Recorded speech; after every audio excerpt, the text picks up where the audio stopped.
It's Mothgirl in a tree. Welcome to the next episode of the Adventures of Mothgirl, or just Mothgirl, or anything else you'd like to call it. So I'm back with another instance run. As you can see, I'm toting my brand new bat form here. I think it looks pretty cool. There are a few things that if I've got some time to talk about it now, but a few things that I would have said should have been done a bit differently. For some reason, the bat model flies way too high off the ground. If you look there, that was actually right against the ground, so I'm not sure what the idea was with that.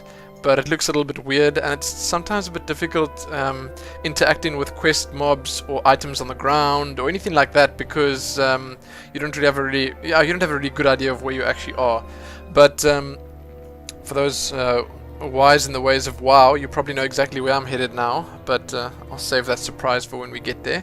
Otherwise, this is going to be the first instance I do in patch 4.0.6. It is in fact live now for those that aren't playing. For the druid tanks, or the feral druids at least, which I still am, not very many big changes. There were a few bugs that were fixed that made tanking a little bit easier. Some of the damage was nerfed a bit, but it didn't really make a big difference. I mean, I wasn't really high-end raiding or anything like that, so it's really still quite alright for me. So here we are, the Halls of Origination, and this is where you find the entrance. I thought I'd just show you.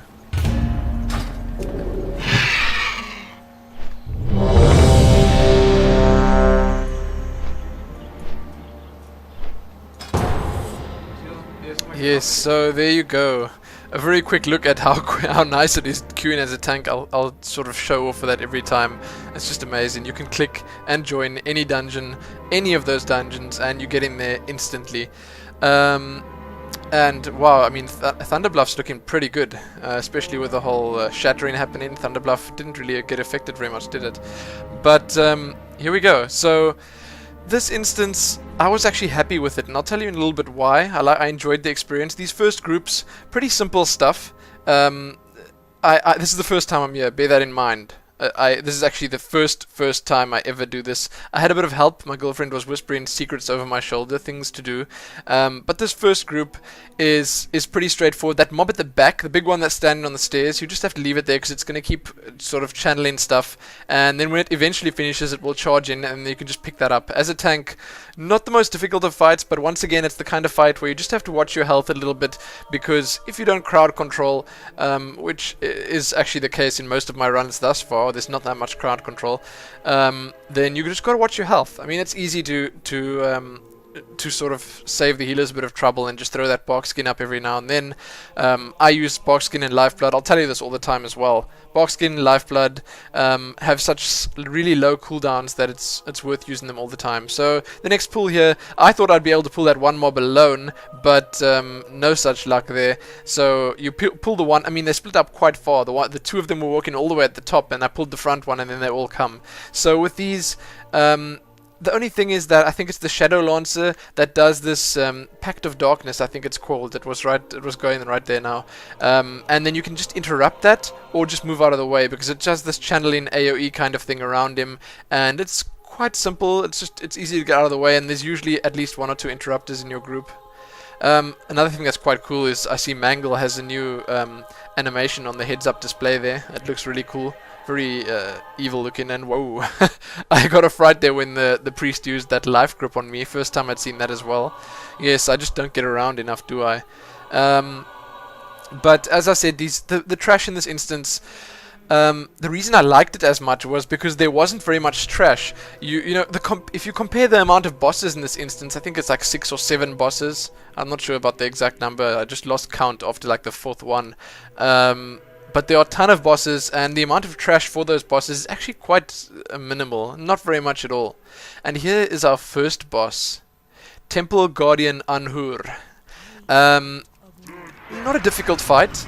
I imagine this will also be quite difficult in Heroic, and I plan on trying it on Heroic. No jokes, I'm going to do it sometime. But this boss, basically what happens is you tank him up here on this ledge. He shoots those big fireballs out. That's not a real big problem. You tank him up on this little platform, and then when he casts his shield on himself, what will happen is one or two of your members of your party, I think it's 2, need to jump down and pull the levers in the Pit of Vipers. But things to watch out here for are the fact that your healer really needs to either stay with the tank, or everyone needs to go down with the healer, because I don't know, you just have to be careful. I don't know, I suppose it depends on the party and depends on how you want to do it. But if the guys pull the levers down there and the healer jump down with them, sure, the healer can help them, but then if you engage the boss, the tank's going to be in a problem, in a bit of a bad position. I know that I think you can actually stand back and just not engage the boss, wait for your party to come back. I suppose that works too. I just wasn't really wise in the ways of the pit of snakes yet. So otherwise, I mean, the boss is really simple.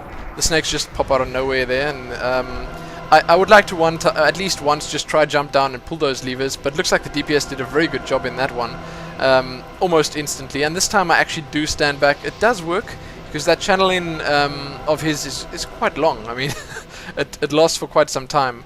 And I'm not sure if you actually, when you re-engage the boss to the snakes, do the vipers stop coming? I'm not sure about that. You guys can let me know if you know about that. But yeah, I was just eager to get back in there and kill the boss. So otherwise, straightforward fight. I like the little music notes flying around there. Nice effect there, nice graphics. And the whole instance, actually, I should say, does look quite impressive. It's got the whole Egyptian theme, the whole pharaohs, and it's sticking with Uldum, definitely sticking with Uldum's theme at the moment. And these moving blocks and stuff, really cool looking. I gotta say, for the amount of bosses that were here, I didn't see very much loot dropping for me, which is, it's a bit of a pity. I think 2 items dropped for me in the whole run, which I suppose it's not so bad. And another thing I gotta say is I don't know where the quest is for this instance.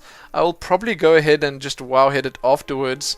I know I'm a bit of a slacker, but anyway, I'll check it out afterwards and maybe post a comment and let you guys know where to find it if you need it. But then afterwards, there's just a lot of trash here, a few pieces, few groups at least.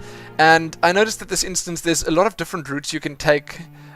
You can skip quite a few of the bosses, or at least 1 or 2 of the bosses. And when you get to the last room, there's quite a few bosses in the room, and you can just go straight to the last boss if you like. But we'll get to that. We'll get to that in a while.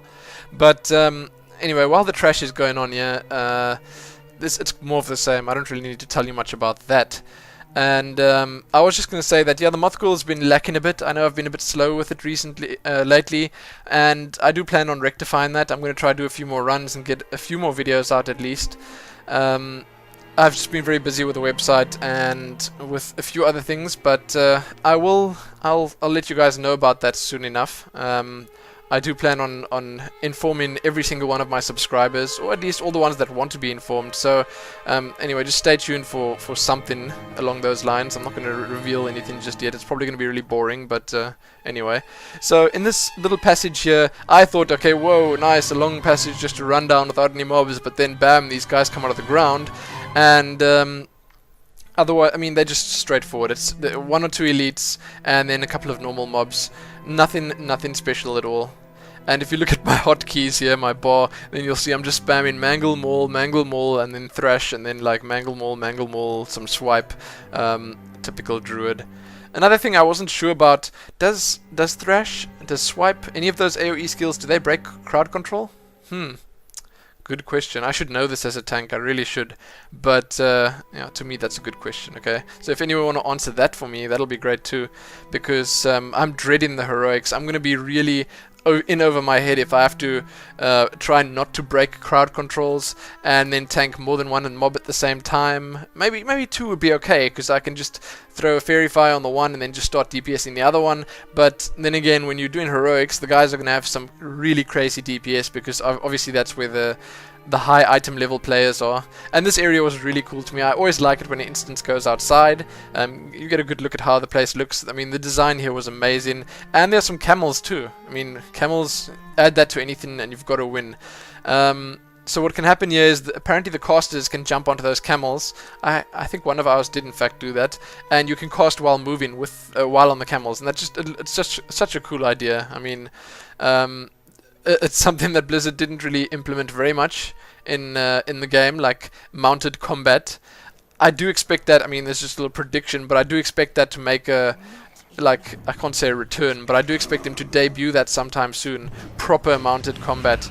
I'm not sure how it's going to work, but I'm pretty sure they're going to do something like that soon, because it's just like one more little thing that they haven't tapped into yet, not completely at least. And it's not going to be that clunky vehicle-based combat, which is really terrible. I don't like that at all. Like the Trial of the Crusader, Trial of the Champion, that stuff there. No, thank you. And this boss, this is a blatant reuse of a model here. I think Lord Maragor in Icecrown Citadel, and his name is Earthrager Ptah.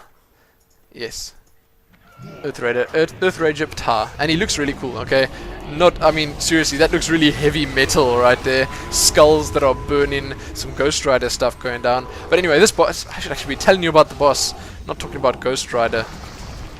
So yes, the boss is pretty straightforward. He goes under the ground at intervals, and he does these big spikes that come out of the ground. And I'm not sure about the spikes because, as I said, it's the first time here, and it looks like he impales me every now and then, but I'm not sure if I can actually avoid that. So when he goes under the ground, these ads come, and they're not very difficult. I mean, you're just gonna tank them basically, a bunch of normals and one or two elites, and then I think it's just best to stay away from the swirling whirlpool of dusty doom over there as well, because that can only mean bad things.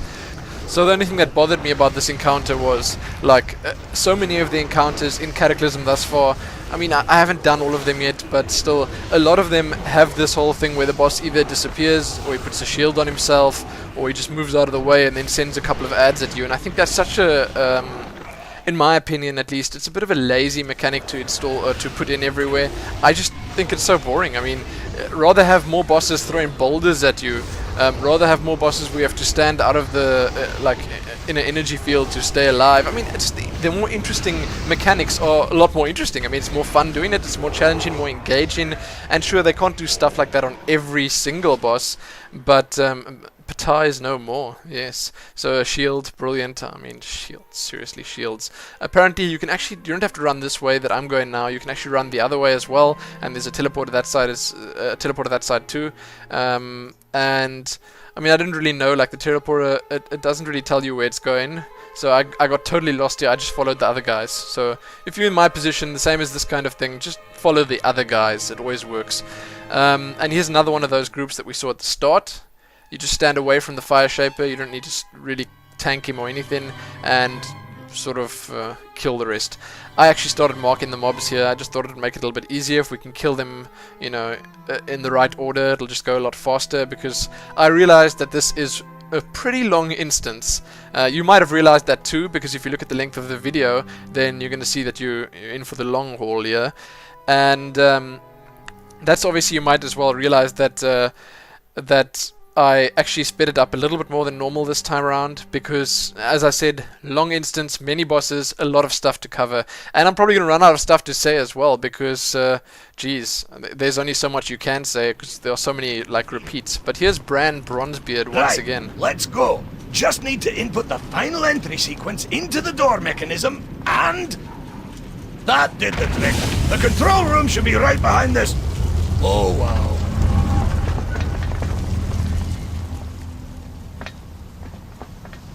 What?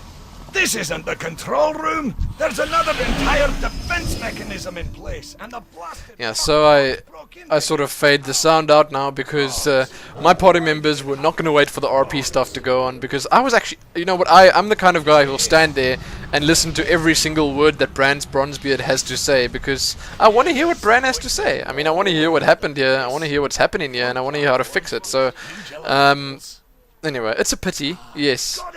But when playing WoW, you learn to live with this kind of thing, because there are so many of those people that don't really care about that. They just want to do the instance, get their loot, and get out of there.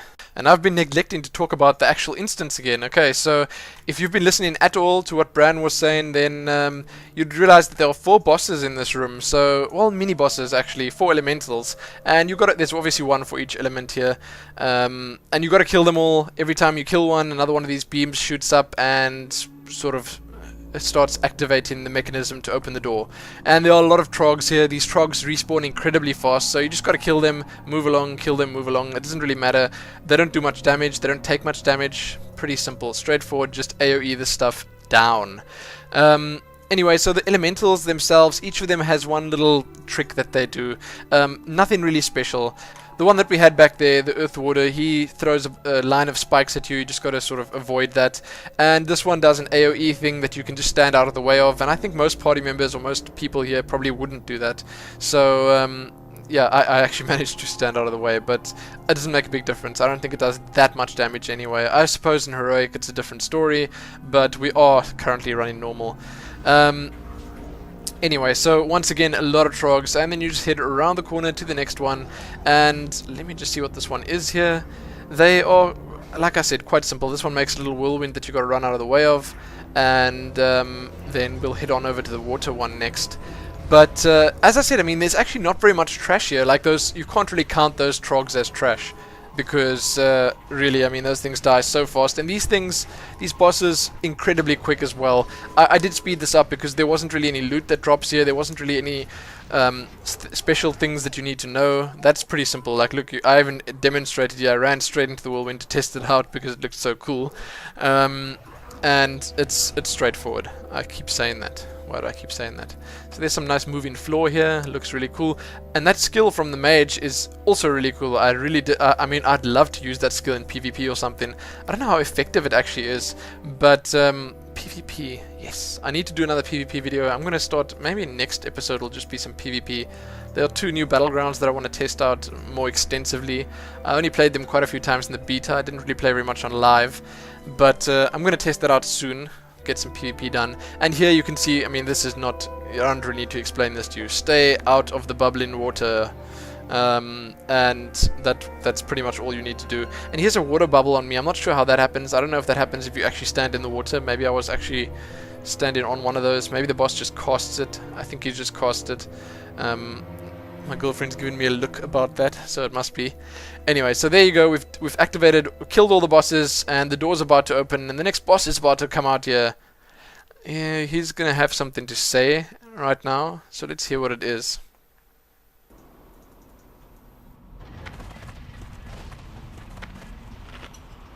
This unit has been activated outside normal operating protocols.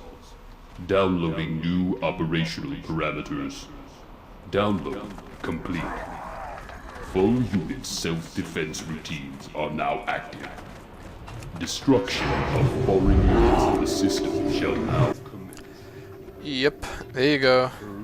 Destruction of foreign units will now commence. Okay, so this is the security mechanism of the whole place, the Vault of Lights, I think it's called. And this boss, Anraphet, yeah, that's his name. He is also not very difficult. I mean, actually all these bosses were quite easy, and we actually had a few people that were below level 85 here, so I was pretty impressed with how he did. Basically, he casts this thing on the ground, and you got to move out of it. I'm not sure what it's called. Let me actually, I'll look at the name now when it pops up again, and I'll tell you, so you don't have to look for yourself.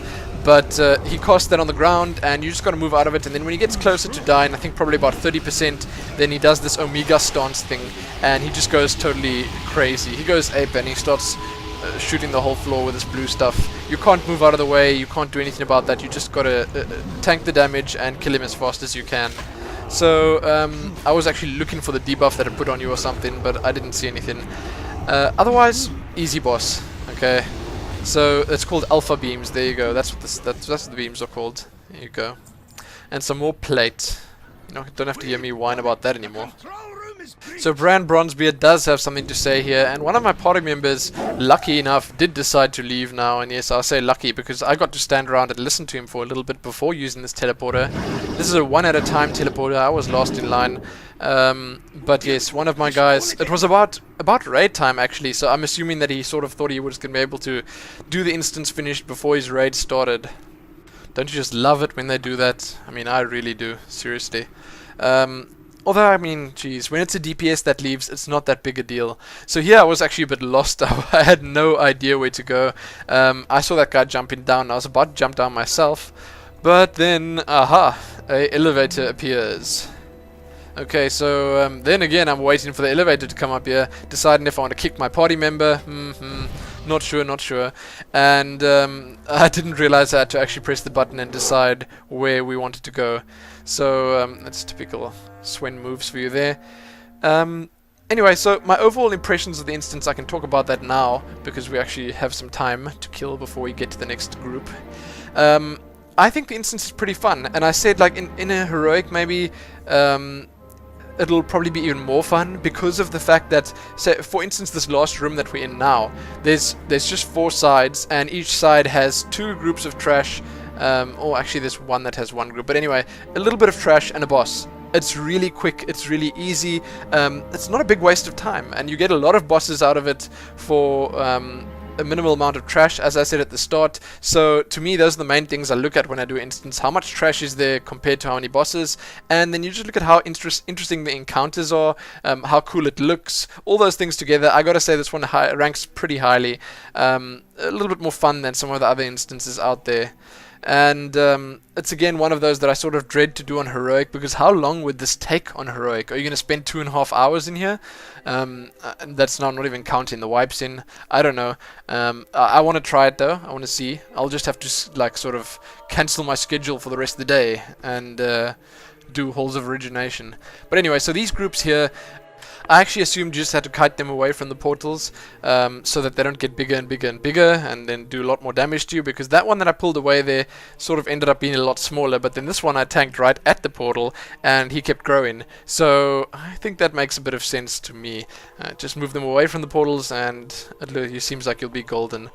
But as I said, it's cool that there's just these few mobs here and then the boss right there as well. And these bosses, again, not the most complex of bosses. I mean, not the craziest mechanics that they use, but I do like the fact that they're so close to each other. I'll keep saying that because it's just so nice to be able to kill a boss, check the loot out, kill another boss immediately, check the loot out. And I keep wanting to zoom in to check what that... It looks like a holy version of a fell god or something. I'm not sure at all what that is.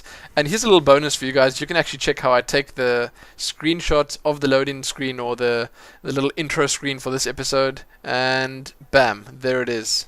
No, wait, I think I turned around for it. No, there you go. That's that last one, was it? And that's the one on the intro. That's how it's done, people. Work in progress. So there you go. Gaze to the heavens, what do you see? This boss is strikingly similar to that boss in Trial of the Champion.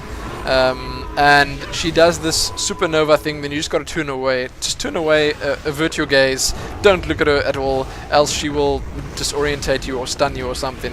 And it's pretty hard to miss that because there's a big yellow line of text that comes up on your screen and tells you to do that. So it's incredibly simple in that sense. And when she casts these familiars, you can see it. A familiar pops up, and then 3 of her pop up, and then you just have to choose one to focus down. And I don't know who made the choice here, but someone put a skull on one of them, and we decided that's the one we're going to kill first. So you kill one of them, then the other 2 disappear, and the boss comes back. So it's basically just 3 phases that you have to go through. And it doesn't help if you do damage to all of them here. As far as I know, they all come back with full health in the next run. So you just have to focus down one of them. And obviously as a tank, you'll tank the other 2 as well, that they don't go and attack your party. And yes, I'm not really talking about the whole instance from a tank's perspective, because I do think that a lot of the stuff is just sort of more general knowledge that you need to know. Yeah, I think even as DPS, most of the stuff here you'd have to know, and as a healer as well.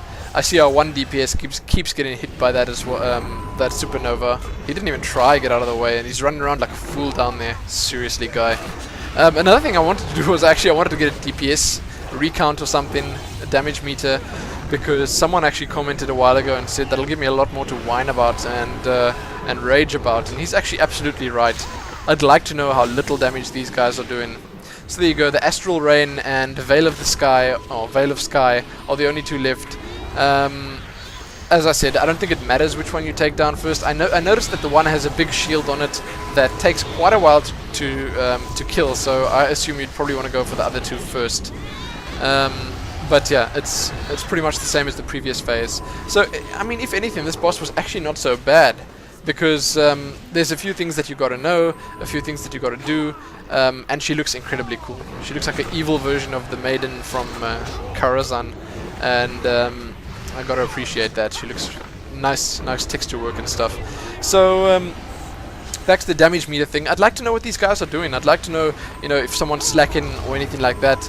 And that's always something that, especially as a tank, is a good thing to know. You want to know who does the most damage in your group, so you can check if they way too quick on the draw and sort of like starting to do damage before you. And I think in heroics and stuff, it's probably even more important to know who's doing how much damage.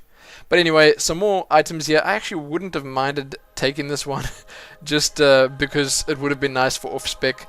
I did say that I'm going to try do either some Boomkin or some Resto videos. I'm not sure which one first. Like, to me, it's a flip of the coin.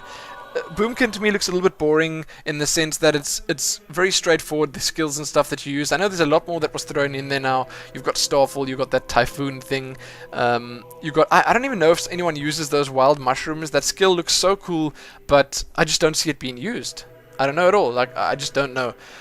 So these mobs here, if you leave them for a while, this Void Lord he starts beefing himself up, and I assume that the longer he stands still, the more the shield that he has on him absorbs, and the stronger he gets, basically. So if I had to guess, I'd say you should probably just pull them at the same time, and just try sort of do some AoE damage to all of them to stop him from doing that. And if he does do that, if he does start charging up, just interrupt him. And this next boss is actually pretty cool too. Some interesting mechanics that he has, some interesting stuff that he does. Setesh is his name, and what he does firstly is he just casts this Chaos Bolt. That's his basic attack, basically. And after a little while, he'll casually stroll across to the one side and then summon a portal, which obviously, you know, that only bad things come out of those portals. A couple of mobs that come out of here, first a few normal ones and then an elite one. And as a tank, you've got to do a bit of a double job here, because you've got to tank him, and you can't tank him entirely. The Chaos Bolt, I think, is pretty random, but you've got to watch him and then tank the mobs that come out of the portals as well. So that's pretty straightforward. I mean, you can see what to do there. And when he casts this little green orb on the ground thing, then you also just have to move out of the way. And I see my healer graciously life gripped me out of the way there. I don't think it was necessary, but it's a nice sentiment anyway. So another thing is just stay out of the stuff on the ground again. I don't think our whole party was doing that very well, but that's obviously why they died. And that's okay too. You know, they need to be punished for their sins. Anyway, so yeah, he got punished, that's for sure, and I didn't res him. I actually totally forgot. I don't know, I just in the mode of being a tank and forget that I can actually cast some other spells too. But anyway, so the boss, quite cool. A lot of stuff to do on that one. I mean, it's weird that they throw that many skills on one boss. If you look at it, he had that little green orb summoning thing, he had the AoE on the ground, he had the Chaos Bolt, he had the portals to summon. That's a lot of skills for one boss. I don't know if that beefs up in heroic or it gets more, or they're just more difficult, but you know, that's a lot of skills. So this boss over here, whose name is Rajh, I think that's how you say it, yeah, but anyway, he's actually the last boss in the instance. So this guy said to me, left one boss, and I thought he meant, okay, this boss is left. Yes, sure, one boss left, but it's actually the last boss in the instance. I'll tell you about that in just a second. This group of trash was probably the most irritating group of trash in the entire instance. I just wanted these things to die, and they just wouldn't do it. They just wouldn't get out of there. Like, you kill one and then it multiplies into two, and they keep getting smaller, obviously, and easier to kill, yes, sure, but then you kill the other one, another two come from there, then you kill one of the small ones and two pop out from that, and it just keeps repeating itself, and these things just don't stop coming. That's just frustrating. That's just so frustrating, especially if you keep running out of rage as a druid tank and you want to tank these things. I mean, sure, it won't do very much damage to your party members, but you want to tank them anyway, because that's what a tank does. He keeps those mobs off his party members, and yeah, he doesn't fail to keep the aggro. So anyway, frustrating stuff. So as I was saying, this boss is actually spiritually the last boss. He's got a cool fire sword, doesn't he? Fire saber. It looks quite cool, actually. I wonder if the sword that he drops isn't the same? No? Anyway, he's the last boss in the instance, and if you kill him, you get the reward for finishing the instance, which would be some points and the gold and whatever else there is. I think if you're doing a random, you'll get a bit more. So what you have to do is when you come into this last room, you've got to make sure, if you want those other bosses, you've got to make sure you kill the ones that you want and don't go straight to this boss, because what happens a lot is that the guys just kill the ones that they want, or go straight to the last boss if that's what they want, kill it, and then just leave. And then you're left high and dry, hanging out there. And there's that cool Felguard again. I just think it looks so amazing. A little holy Felguard. It's like a little ant at the moment over there, but it still does look cool. So yeah, it's you should watch out when you do this instance. Watch that you do the bosses that you want. And this boss, he does these little fire tornadoes, just stand out of the way there, and then he does this huge AoE thing, which you apparently can't even run away from. I don't even know why I was trying, but me and the other guy were just running around like headless chickens, and we had no clue what we were doing. You can see he's actually on the left-hand side of the screen there. I'm just having a good laugh at him now. There he comes. Yes, you fool. The boss is over here. We were just running around like crazy, and there was no point in doing that because apparently you can't dodge it, apparently you can't get out of the way. You just have to stand there and kill him as fast as you can. So kudos to us for being as clever as we were there. But otherwise, yeah, just I don't think you can actually move away from the meteorite that he throws, but you can move away from those little fire tornadoes, and that's not so bad. There you go. I got the achievement for it. It's authentic. It was definitely the first time that I did it. And over here, I mean, I don't know why Blade of the Burning Sun. Okay, that blade is not burning, and it doesn't look nearly as cool as the sword that he had. So I actually feel like I was ripped off. Even though I can't use it, I want it. It doesn't look very cool. And then here's me asking where the last boss is, and he's actually right in front of me. So this is not actually the last boss. This is just one of the others. That one that we just did was the last one, as I said over and over again. And I was quite surprised to find these dryads here, the nymphs here, sorry, because they're living quite dry. There are not very many trees in this temple. They got this one little vine that's keeping them company. Can't be much of a life if you ask me. But anyway, so these things, what happens is if you kill the vine, I actually think you should kill the vine first because it looks like it has a bit of an aura going there that probably heals. So if you kill the vine, a little spore drops out, which probably does a lot because that guy's running away from it. And I just kept taunting it back. So I assume you should just kill the vine first, kill the spore, and then kill the dryad. I keep calling them dryads, but they're actually nymphs. They look like dryads, okay? They look like dryads. And it's otherwise not so difficult. Those little sprouts that they spawn don't do very much damage. I did try keep them all on my side. Try keep tanking them because, as I was saying, it's my duty as a tank.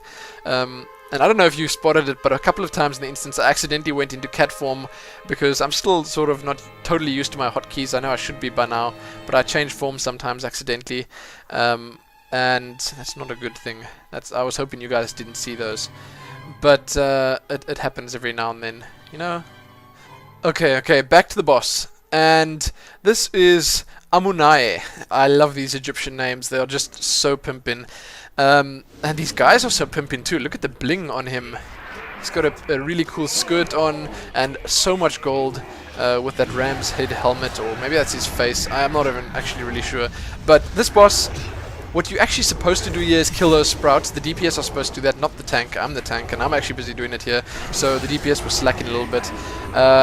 But you just got to kill those, and apparently they heal him if they stay up too long. And then he does this big beam thing on one of your opponents, which is just sort of a warlock's life drain. It's very straightforward.